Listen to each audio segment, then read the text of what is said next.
नमस्ते दोस्तों। मैं आज आप सबके लिए एक चेतावनी के साथ यहाँ पर आई हूँ। उम्मीद है कि आप सभी सुरक्षित रहें, आप सभी अच्छा कर रहे होंगे और भविष्य में भी आप लोग सुरक्षित रहें। इसके लिए मैं ये बताने के लिए आई हूँ कि ज़िला गाज़ियाबाद और दूसरे क्षेत्र दिल्ली के और भी क्षेत्र हैं जहाँ पर कि खूब घनघोर बारिश हो रही है। यमुना का स्तर बहुत ज़्यादा बढ़ चुका है।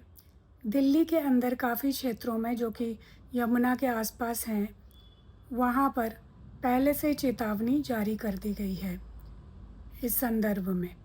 लेकिन अभी जो मेरा मेन कंसर्न है, जो लक्ष्य है अभी इस वीडियो को लाने का, वो ये है कि अभी गाज़ियाबाद के डीएम ने एक एडवाइज़री जारी की है। एडवाइज़री एक ऑफिशियल लेटर टाइप की चीज़ होती है या नोटिस होता है जो जनता के नाम उन्होंने जारी की है, और उसमें उन्होंने कहा है कि सारे गाज़ियाबाद के लोग जो निचले सतह पे रहते हैं, निचली जगहों पे रहते हैं, वो ऊंची जगहों पर चले जाएं और साथ में 1 महीने तक का राशन पानी दवाई और अलग अलग चीज़ें जिनकी ज़रूरत पड़ती है मुसीबत के समय, जैसे कि क्लोरीन की गोलियाँ या क्लोरीन लिक्विड आता होगा, मुझे इस बारे में ज़्यादा जानकारी नहीं है, तो वो फिर पैरासीटामोल जैसे दवाइयाँ और दूसरी कई चीज़ें एकत्रित करके वो सेफ़ जगहों पर जाएं। और ये एडवाइज़री जो होती है, ये ऐसे ही जारी नहीं की जाती। इसका मतलब होता है कि सच में कुछ ना कुछ तो खतरा आने ही वाला है। और आजकल बिल्कुल जैसे पहाड़ों में क्लाउड बर्स्ट होता था, मतलब जैसे कि बादल फटते थे, उसी तरह की भयंकर बारिशें आजकल यूपी, गाज़ियाबाद, दिल्ली इस सब में देखी जा सकती हैं। पूरे दिल्ली एनसीआर में ये देखी जा सकती है। ऐसी भयंकर बारिशें कई सालों से नहीं हुई, और अगर लगातार बारिशें होती भी थी तो इस तरह से क्लाउड बर्स्ट की तरह या बादल फटने की तरह कभी भी नहीं होता था। और मैंने तो 2-3 महीनों से मान लीजिए कि धूप ही नहीं देखा है। मैं प्राकृतिक चिकित्सा को मानती हूँ और धूप सेवन करना चाहती हूँ, लेकिन कभी भी मुझे 2-3 महीनों से मौका नहीं मिलता है कि मुझे धूप ही मिल जाए। कभी एक दिन मिल जाएगा बीच में, 20 दिन के बाद एक दिन कभी धूप मिलती है, तो मैं हल्का सा जा कर के सेक लिया करती हूँ। तो अब चेतने का समय आ गया है। लोगों ने तो सोचा कि शायद प्रकृति माँ जो है सो कभी कुछ भी नहीं कहेगी, या लोग शायद कुछ ज़्यादा ही सकारात्मक है कि आज में जीना चाहते हैं और भविष्य की उनको चिंता नहीं थी।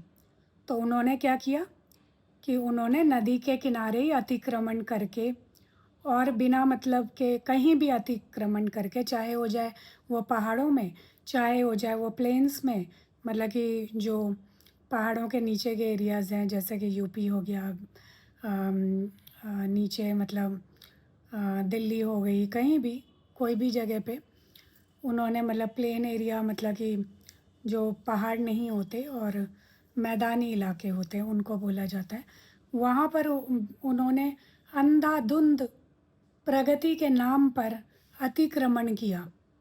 बदमाशी तो कर ली, लेकिन प्रकृति माँ के लिए तुम कीड़े से भी छोटे हो।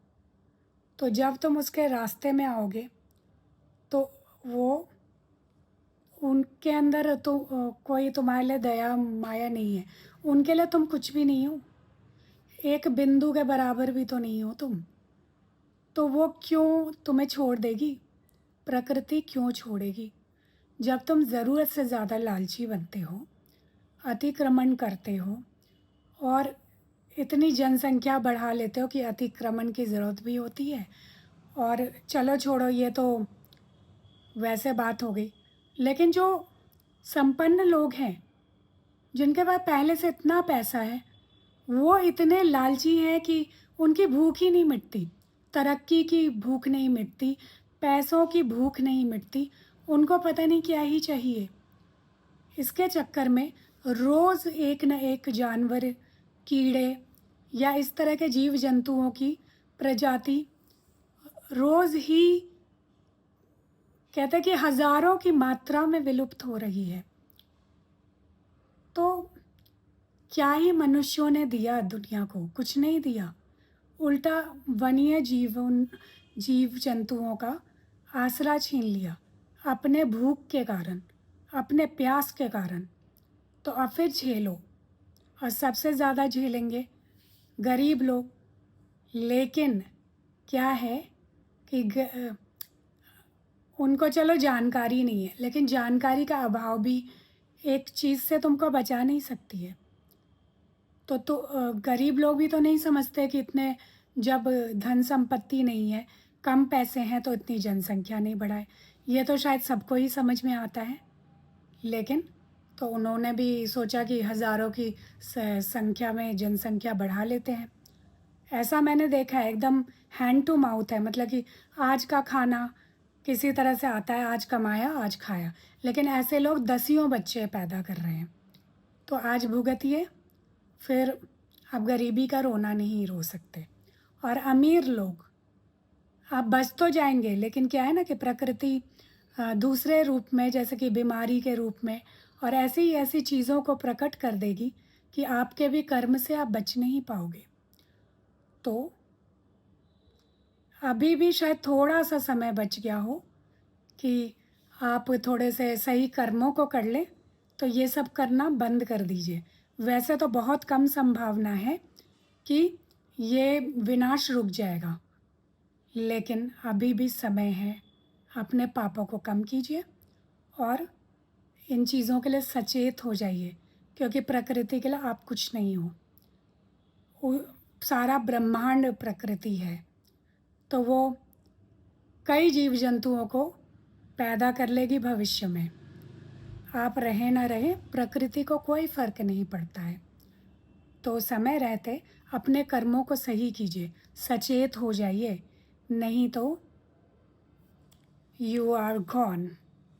आप लोगों को मेरा चैनल और मेरी बातें अच्छी लगती हैं तो कृपया मेरा चैनल लाइक सब्सक्राइब करें, मेरा वीडियो लाइक करें, मेरे चैनल को सब्सक्राइब करें और ऐसे ही वीडियो का इंतज़ार करें। मैं समय समय पर ज्ञानवर्धक वीडियोज़ लेती आऊँगी, जिससे आप लोगों का फ़ायदा हो। धन्यवाद, और मुझे सपोर्ट करें, क्योंकि मुझे रीढ़ की हड्डी की भी परेशानी है। तो मैं एकदम लगातार चीज़ें नहीं कर पाती हूँ दूसरे लोगों की तरह, लेकिन जब मेरे दिल को कुछ कचोटता है तो मैं उसके लिए वीडियो ज़रूर लेकर के आती हूँ।